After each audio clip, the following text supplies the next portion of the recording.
This is going to be a straight up rant video, so if you are looking for something that is well put together and is neatly edited, you have come to the wrong video. I'm going to be having a rant about the Joker movie, so if you have not seen it and don't want the movie to be spoiled, dislike the video right now and jog on. If you have seen the video and are looking for another person's opinion on how it ties with the current political climate, you have come to the right place. After all, opinions are like buttholes. Everyone has them and you're here to get a peace of mind. Don't bust that nut yet, we'll be right back. On with the video. I saw the Joker movie last night and have to say, apart from one issue I had with the movie, which I may get into later depending if I have the time or not, I thought it was well put, flawlessly executed movie.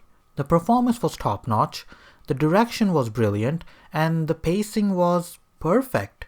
It was not like Todd Phillips' movie Project X, which starts off slow with a birthday party and at the end there is so much carnage that you can't wrap your head around. Joker moved at a slow and steady pace that showed a man who is already on the brink of insanity going on a downward spiral. What I really liked about the video was how it grabbed the concept of white male privilege and just threw it out the window. I have already made a video on that before. If you have not seen it, I'll leave a link to it in the comment section. But this movie is exactly what I have been screaming from the top of my lungs for a long time. And this could be the very reason why the political left and these far left journalists hate the movie.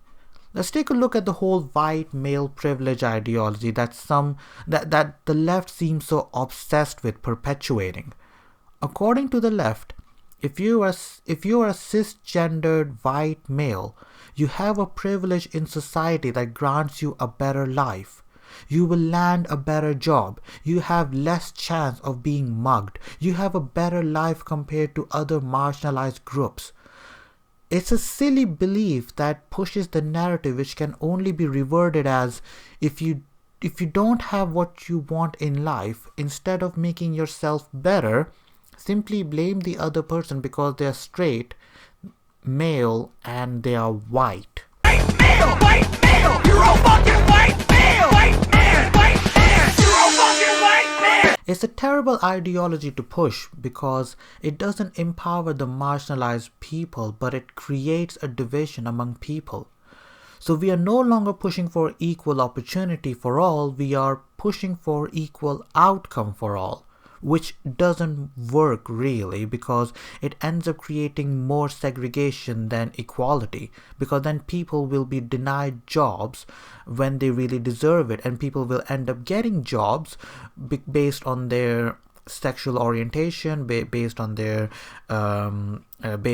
race, based on their skin color. I'm against all that. If I want to get a job, if I need a job and if I apply for it, I want to get the job based on my qualification, based on my experience, rather than based on my ethnicity, based on my skin color, based on my sexual orientation. Not that I'm gay, but I gotta say Keanu Reeves is pretty hot. You're breathtaking. No homo. Anyways, this is why I love the Joker movie, because it really shows what the character went through before he went insane. He was randomly jumped on by kids who beat him up, betrayed by his friend who cost him his job, made fun of and laughed at. This is some of the things people go through, and white men are no different. I'm a person of color myself and I have seen white people go through some hard times. This is one of many reasons why the political left hates the movie, because according to them, cis white males have it easy. But when you watch the Joker, you see the terrible stuff he goes through. Not only that, to a certain degree, you sympathize with him. I'm not condoning his actions in the movie, but his struggles before he went insane were very relatable. People laughed at him, made fun of him, ignored his misery, and all the help was taken from him when he needed it in the form of medication and a counselor who used to hear him at regular intervals. It is no different from the narrative some far left activists push that privilege needs to be taken from white people and need to be given to marginalized groups. Imagine you take from people like Arthur what little they have just because they're white males. Imagine you look down on people like Arthur thinking they had it easy in life because they are white males.